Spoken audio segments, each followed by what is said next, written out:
दृश्यादृश्य विभूतिवाहनकरि ब्रह्माण्ड भाण्डोदरी लीला नाटक सूत्रखेलनकरि विज्ञान दीपाङ्कुरी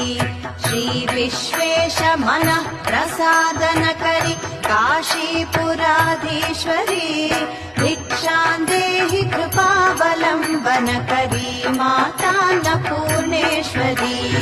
आदिक्षान्त समस्त वर्णनकरि शम्भुप्रिये शाम्भवी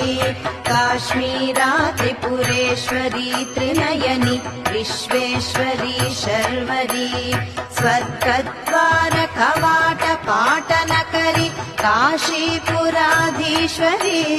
भिक्षां देहि कृपावलम्बनकरी